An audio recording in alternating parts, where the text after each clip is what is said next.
In the far north of Europe, there is a kind of quiet that feels heavier than sound. It hangs in the air like pale mist, it drifts over water that barely moves, and it turns every shoreline into a soft, blurred line between what is solid and what is simply reflected. You can hear the world, but only in fragments. Wind rubbing against stone, distant gulls, the low hush of a ferry engine cutting through the cold. In a place like this, silence is not empty, it is deliberate. And then the numbers arrive. Norway is often introduced with statistics that seem almost unreal. One of the wealthiest nations on Earth, built on energy beneath the sea, strengthened by a sovereign wealth fund designed to outlive the very resource that created it. A country that discovered oil, and instead of letting it burn through generations like a brief, bright flame, chose to store the heat, slowly, carefully, into something meant to last. It is the kind of story that usually ends in extravagance. But Norway does something different. Here, prosperity does not announce itself with towering excess or glittering spectacle. It does not spill out into the streets as proof. It does not demand to be admired. Instead, it settles into the everyday, into schools that feel like a public promise, into healthcare that does not bargain with fear, into infrastructure that serves the many without making a monument of itself. The wealth is there, undeniably, yet it behaves like a background force, quietly stabilizing, quietly sustaining, almost as if the country has agreed not to speak too loudly about it. This is not just an economic choice, it is a cultural one. Norway carries an unwritten discipline that shapes the way people relate to money, success, even identity. There is a preference for balance over display, for shared ground over hierarchy, for a life that fits into the landscape rather than trying to dominate it. In many places, wealth is a language of separation. Here, it often becomes a language of restraint. And that is where our journey begins. Because to understand Norway, you cannot only look at bank accounts or GDP charts. You have to look at how a city meets the sea without cutting it off, how modern glass and steel can exist without erasing old stone, how a nation can be both intensely developed and still feel profoundly wild. You have to move through it, slowly, from the clean lines of urban life to the deep corridors of the fjords, from medieval fortresses to contemporary architecture that invites the public in, from roads that cling to mountainsides to villages that seem to whisper rather than shout. Along the way, a pattern emerges. Norway is a country built on contrasts that somehow do not clash. It is wealthy, yet modest. It is free, yet disciplined. It is technologically advanced, yet deeply grounded in tradition. It is surrounded by harsh, demanding nature and still chooses to build a society that feels safe, not through conquest, but through planning, patience, and trust. Even its most dramatic landscapes do not feel like trophies, they feel like responsibilities. And so the question becomes unavoidable. How does a nation become so rich and remain so calm? How does it carry such enormous wealth and still move with the softness of a place that values quiet mornings, shared public spaces, and the long future more than the loud present? In Norway, the secret may not be in what they have.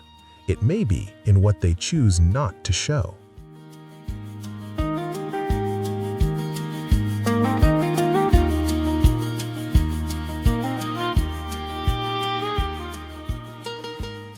Oslo does not try to overwhelm you. It doesn't rise like a monument to itself, and it doesn't perform its importance with noise. Instead, it feels measured. Clean lines, quiet streets, water never far away. Like a city that has learned how to live with the privilege of safety without taking it for granted. And yet, just above the harbor, there is stone that remembers a different Norway. Akershus Fortress stands with the calm patience of something built for survival. Its walls are thick, its angles practical, its presence shaped by centuries of threat and defense. From here, the view is wide, the fjord, the ships, the modern city stretching outward.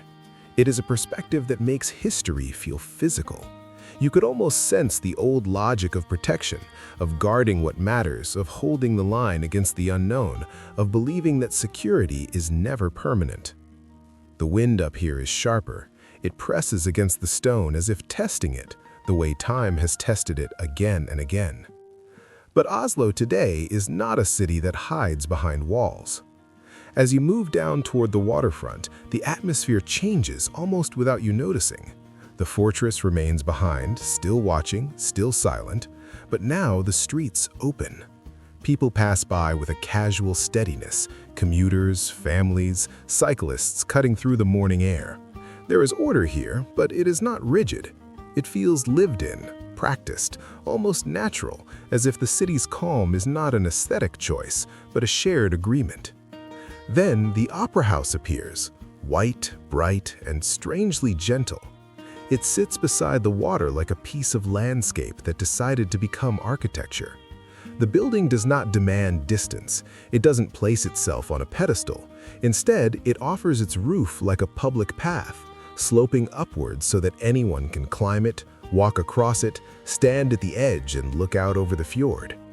In many countries, a cultural landmark of this scale would be guarded by gates and rules that whisper, "This is not for you." Here, it feels like the opposite. This is where Norway's wealth becomes visible in the most revealing way, not in luxury, but in access. The money is present, yes. This kind of design, this kind of construction, this kind of ambition does not happen without resources. But the result is not a symbol of distance, it is a symbol of openness. A place where the line between public and prestigious is softened, where the city's finest spaces still belong to ordinary footsteps. And that contrast between fortress and opera tells you more than any statistic ever could. Oslo carries its past without being trapped inside it. It remembers the need for defense, but it chooses transparency. It acknowledges the instinct to protect, but it refuses to turn prosperity into a private island. The city does not erase its history, it simply refuses to let fear be the final architect. In Norway, wealth does not have to stand above people to prove it exists. It can stand behind them, quietly, like the foundation beneath a calm and confident life.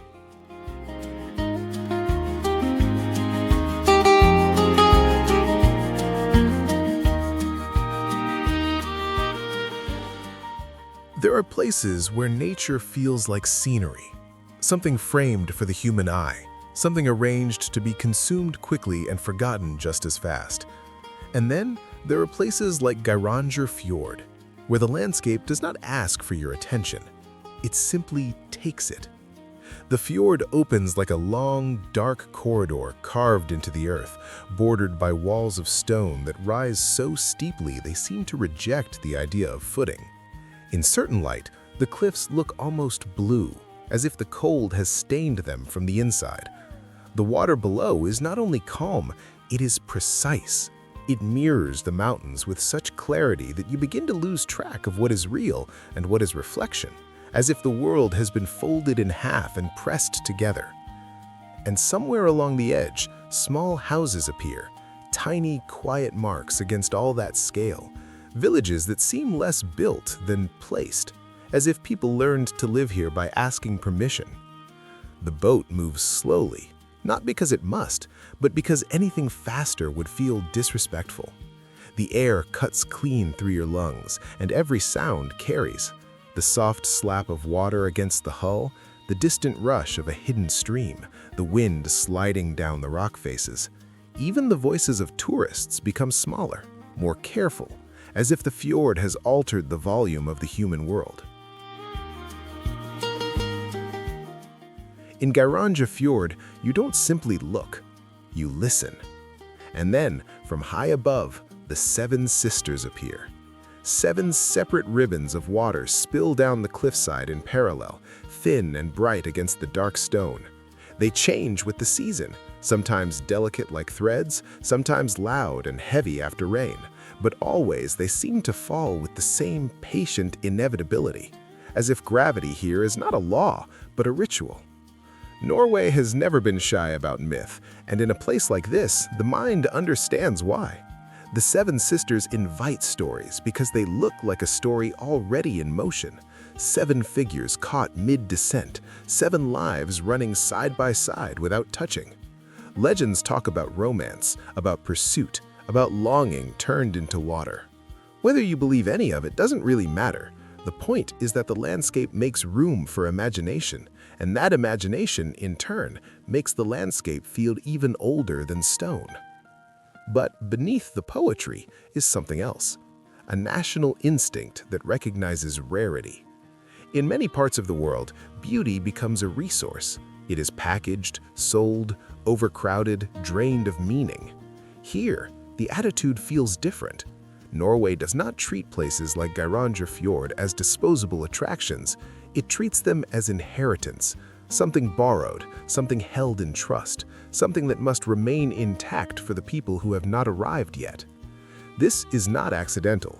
It is a choice shaped by the same long thinking that built the country's wealth, the willingness to trade immediate profit for lasting value, to accept limits, to protect what cannot be rebuilt once it is damaged. Standing on the deck, watching the water hold the mountains like a secret, you begin to understand a different definition of richness. Here, wealth looks like restraint. It looks like patience. It feels like air so clean it feels sharp, and water so still it feels sacred.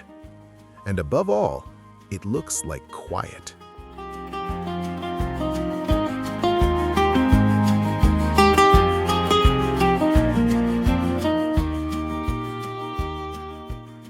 The trail begins in a way that feels almost ordinary.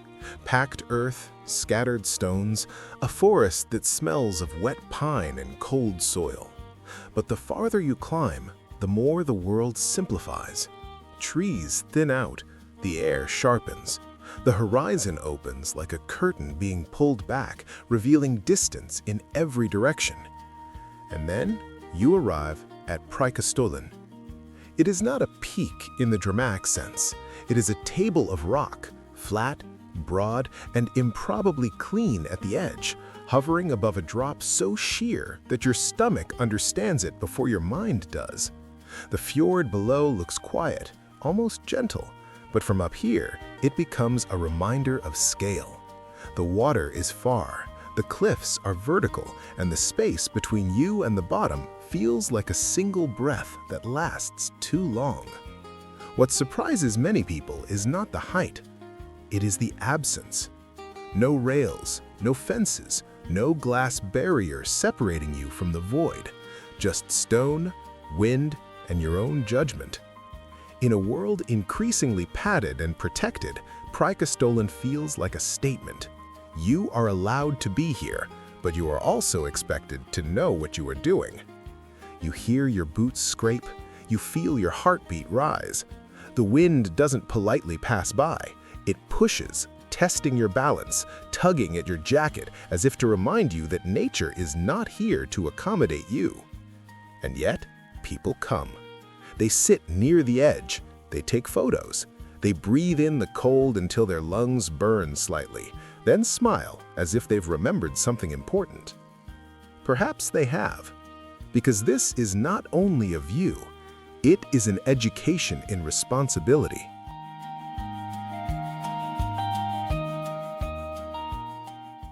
From Preikestolen, the journey continues, not just outward across the country, but deeper into the idea that Norway builds its freedom differently. And nowhere does that become clearer than on the long path to Trolltunga. Trolltunga is not simply a destination, it is an endurance test.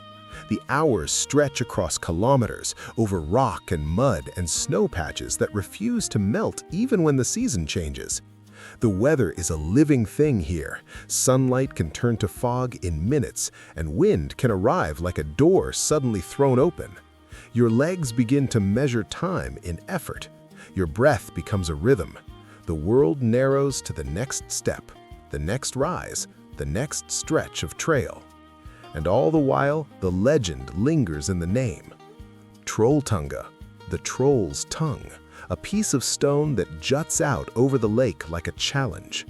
In old stories, trolls are creatures of the mountains, guardians of wild places, symbols of something ancient that does not belong to human control.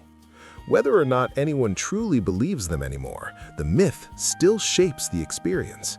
It makes you feel as though you are approaching something that must be earned, not purchased. When you finally reach the end, the rock extends outward into open air, a narrow tongue above deep, glacial blue water. There is no safety net, no official theatrics, just a ledge, a view that seems to go on forever, and the quiet understanding that you are responsible for your own presence. This is where the Norwegian idea of trust becomes visible. The society trusts individuals to make choices, and individuals are expected to carry that trust with discipline. Freedom is offered not as a reward, but as a baseline, and that baseline demands something in return: awareness, restraint, and respect for risk. In many places, safety is enforced through barriers. Here, it is often built through culture. And so, standing on stone that feels both solid and impossible, you begin to understand the deeper message woven into these landscapes. In Norway, freedom is not a privilege, it is a responsibility.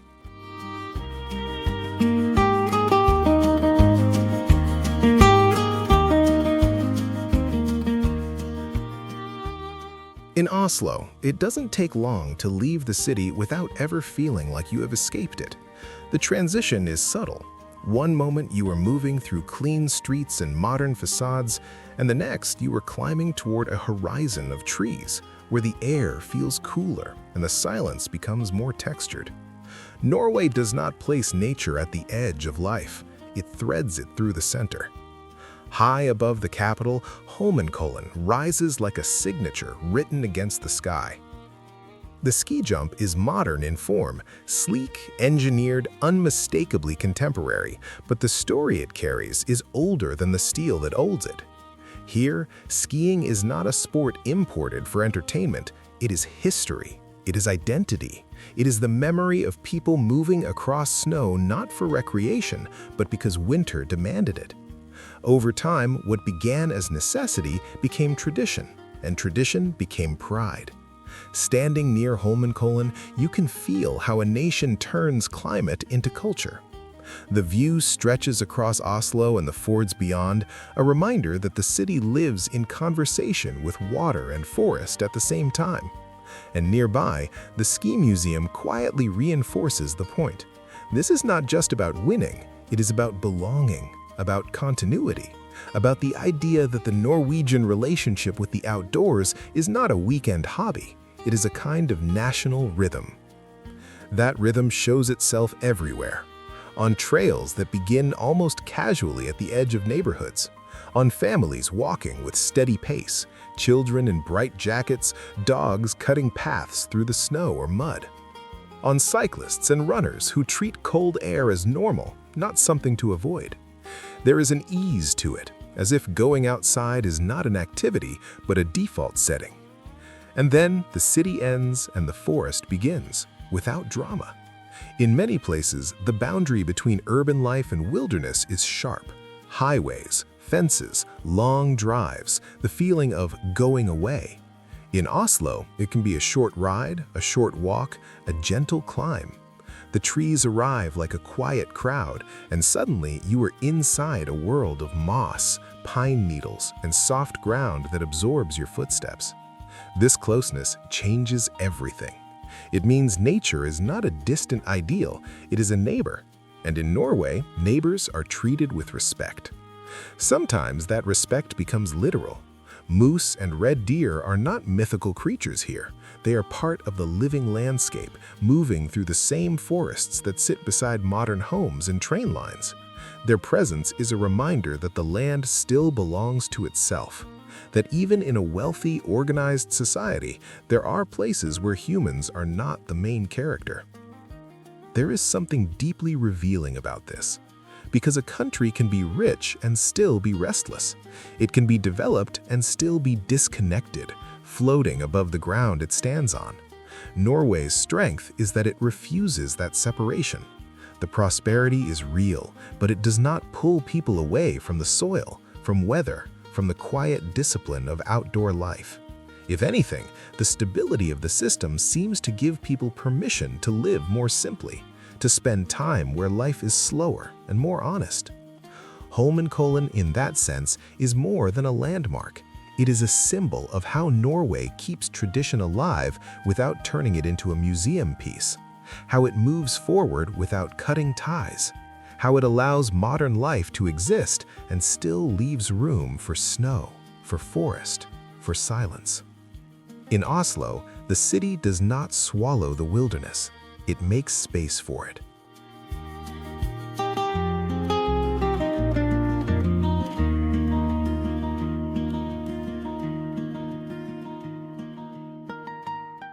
Bergen often introduces itself through rain.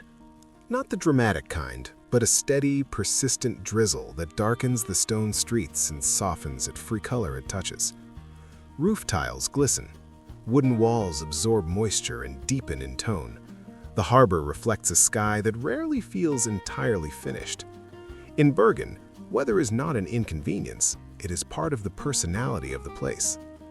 The city leans toward the sea, shaped by centuries of trade, travel, and return. Ships come and go. The air smells faintly of salt and wood, and everywhere there is the sense that Bergen has always been a point of exchange, not just of goods, but of ideas, rhythms, and labor. At the heart of this story stands Bryggen. The wooden warehouses line the waterfront in uneven rows, their narrow facades painted in muted reds, browns, and ochres.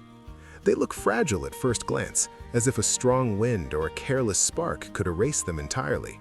But that impression is misleading. These buildings have survived fires, storms, and the slow grind of time. They have been rebuilt again and again, not to appear new, but to remain faithful.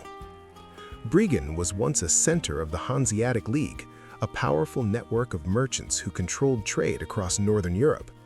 Wealth flowed through these narrow passages. Fish, grain, timber, cloth. Deals were made, fortunes rose. Yet walking here today, there is no sense of triumph carved into the walls, no grand declarations of success. Instead, there is restraint. The wooden beams creak softly underfoot. The alleys are tight, almost intimate, forcing you to slow down, to walk single file, to notice details. This was never a place of spectacle. It was a place of work. And that spirit remains embedded in the grain of the wood itself. This is where Norway's relationship with wealth becomes especially clear. The country did not forget how to earn, it simply chose not to celebrate accumulation as a performance. The prosperity that once passed through Bryggen helped shape the nation, but it did not become a story of individual glory. It became part of a collective memory, quiet, practical, shared. Here, the law of Jante feels less like a rule and more like an atmosphere. No one person stands above the rest. No single success demands a spotlight. What matters is contribution, continuity, and the understanding that progress is something built together.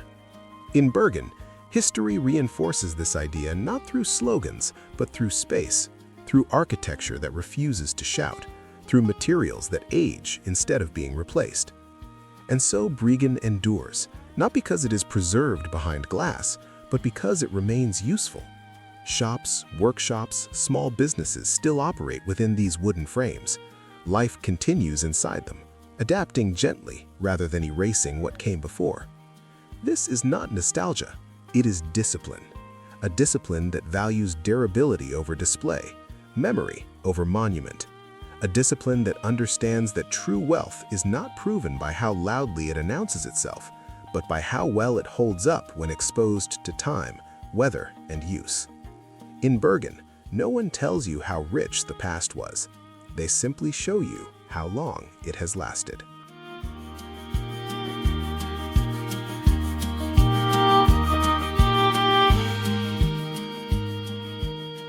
Trondheim feels like a city that speaks softly on purpose. It sits along the river with an unhurried confidence, as if it has already seen enough centuries to understand that urgency is rarely wisdom. Old wooden houses lean slightly with age. Bridges cross calm water that carries reflections more faithfully than it carries noise. Cafes glow in winter light, and the pace of footsteps feels steady, almost meditative, like people here are not rushing away from life, but moving through it. In a country often described through nature and wealth, Trondheim introduces a different dimension: memory. Because in this city, the past is not a distant chapter, it is part of the architecture of the present. And nowhere is that more visible, more tangible than at Nidaros Cathedral. From a distance, the cathedral rises with a gravity that changes the atmosphere around it. The stone is dark, weathered, and intricate, carved with figures and patterns that seem to hold centuries inside their shadows. As you approach, details sharpen: saints and symbols, arches and spires, the kind of craftsmanship that does not feel rushed by any modern schedule. It is a building that seems to insist on time, on patience, on the idea that some things are meant to outlast the people who begin them. Inside, light becomes a language. It filters through stained glass in slow colors, touching pillars and floors like a quiet blessing. The air feels cooler, heavier, filled with the faint echo of footsteps. Even if you are not religious, you can feel what places like this were built to do, to create a space where the individual becomes smaller and the collective becomes larger, where a nation's story is not told through profit, but through meaning. The cathedral is deeply tied to the legend and legacy of Saint Olav Haraldsson, whose death and sanctification shaped Norway's Christian history and in many ways its national identity. Pilgrims once walked long distances to reach this place, not for spectacle, but for devotion. They came with fear, hope, gratitude, and longing, human emotions that remain unchanged across centuries. And that is the point. Norway's stability is often explained through institutions: good governance, social trust, long-term planning. Those are real, but beneath them is something more difficult to measure: a shared sense of who we are and what we owe each other. A cultural memory that quietly reinforces responsibility, humility, and community. Trondheim holds that memory with remarkable calm. It does not turn history into a performance, it simply keeps it present. The city allows modern life, universities, technology, everyday commerce to exist alongside old timber streets and sacred stone, without forcing one to erase the other. It reminds you that progress does not require amnesia. And in that coexistence, you begin to understand why Norway's wealth does not become chaos. A society that invests in shared meaning can also invest in shared systems. A community that remembers its origins can also plan for its future. When people feel connected to something larger than themselves, whether it is faith, tradition, or simply a strong civic culture, they are less likely to treat prosperity as a private prize. They are more likely to treat it as a tool, a responsibility, a promise. Standing beneath the cathedral's shadow, you realize something quietly profound. Oil can build a fund, money can build a bridge, but neither can fully explain why a nation feels coherent. Because there are forms of wealth that cannot be counted. And Norway, in places like Trondheim, shows that some of the richest things a country can possess are the things its people believe in together.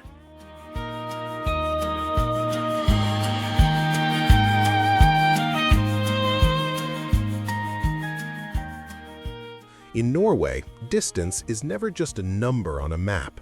It is a mountain in the way, a fjord cutting the land like a deep seam, a storm that arrives without warning and stays longer than expected. To move through this country is to negotiate with geography and to understand quickly that the landscape is not something you defeat, it is something you learn.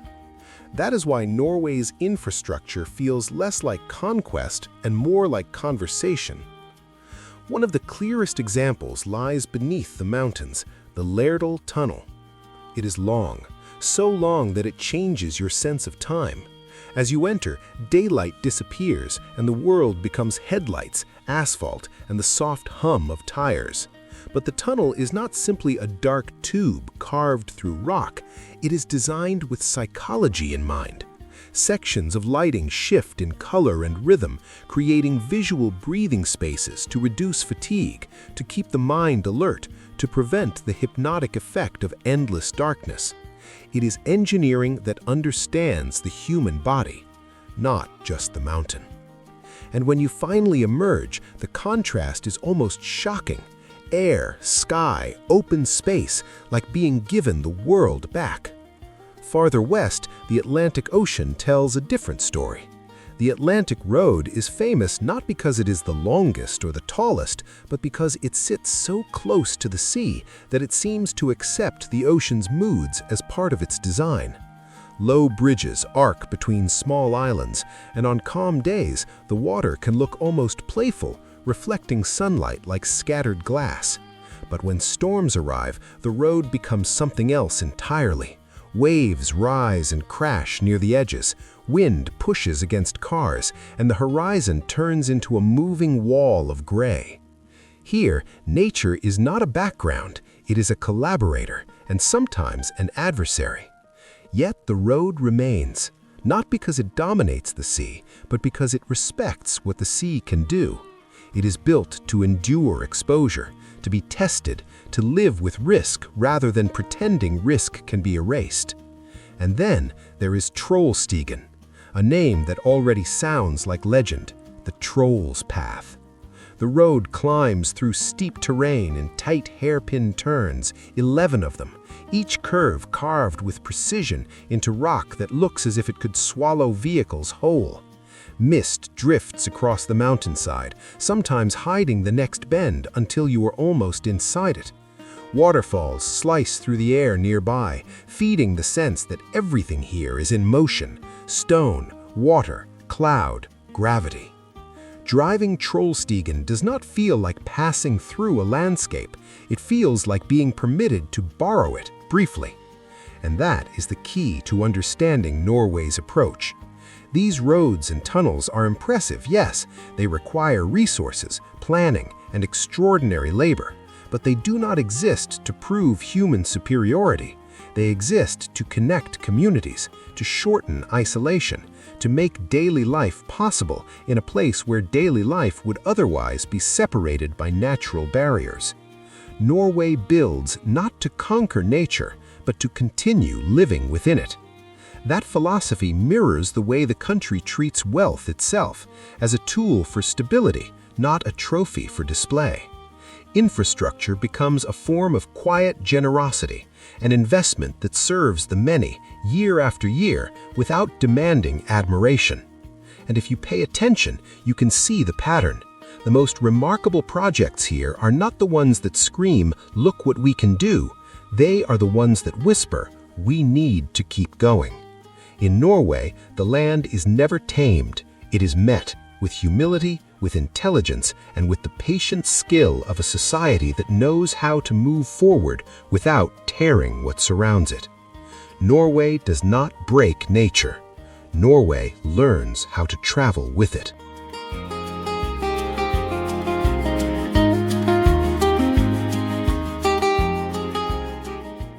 Hardanger arrives like a change in tone. After the dark drama of cliffs and tunnels, after the salt and rain of the coast, this region feels softer, brighter in a way that is not loud. In spring, the light here seems to linger, as if it has more patience. Orchards spread across slopes near the water, and blossoms appear in fragile waves, white, pale pink, a delicate celebration that looks almost temporary by design. The air smells different too, less of stone and sea, more of soil waking up. Hardanger is often called the orchard of Norway, and standing among these trees, you understand why. Rows of apple and cherry trees hold flowers like quiet lanterns, and the branches move gently in the wind, as if even growth here is careful. It is a landscape shaped by human hands, yes, but shaped in a way that still feels respectful, still feels compatible with what surrounds it, because surrounding it is something colder. In the distance, the mountains rise with a different kind of presence. Their shapes are heavier, their shadows deeper, their peaks still holding snow. Glaciers and bare rock remind you that spring is not a victory here, it is a brief negotiation. Life blooms near the fjord, while cold permanence waits above, watching without emotion. And that contrast is what makes Hardanger unforgettable. It is a place where tenderness and severity coexist, where the same wind can carry the scent of flowers and the bite of ice, where beauty does not erase danger, it simply exists beside it. Farther into this region, the sound changes. You begin to hear Voringsfossen before you see it, a distant roar that grows louder with each step, like a warning that is also an invitation. Then the valley opens and the waterfall reveals itself, a powerful drop that seems to tear the air apart, falling in a long white rush into a canyon carved by relentless water over time. It is not a gentle waterfall, it is force made visible. And yet, here too, Norway's philosophy appears. Viewing platforms and bridges are placed with precision, allowing people to approach the power without turning it into chaos. The modern structure does not try to compete with the waterfall, it frames it. It gives access while acknowledging risk.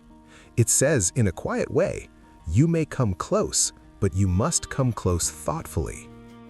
This is what responsible travel looks like when it is taken seriously.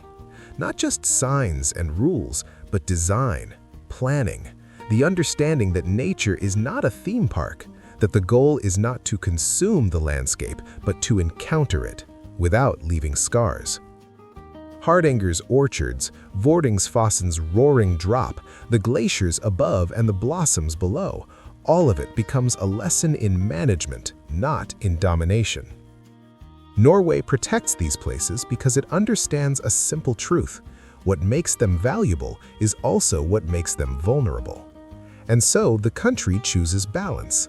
It invites visitors, but it also builds boundaries, some visible, some cultural, some carried inside people as habits of care. It allows awe, but it insists on responsibility. It offers beauty, but it does not pretend beauty is indestructible. In Hardanger, spring feels like a gift. In Voringsfossen, power feels like a warning. And in the space between flower and glacier, between soft light and hard rock, Norway reveals one of its most enduring ideas. The most extraordinary beauty often lives at the edge, where opposites meet and neither one wins completely.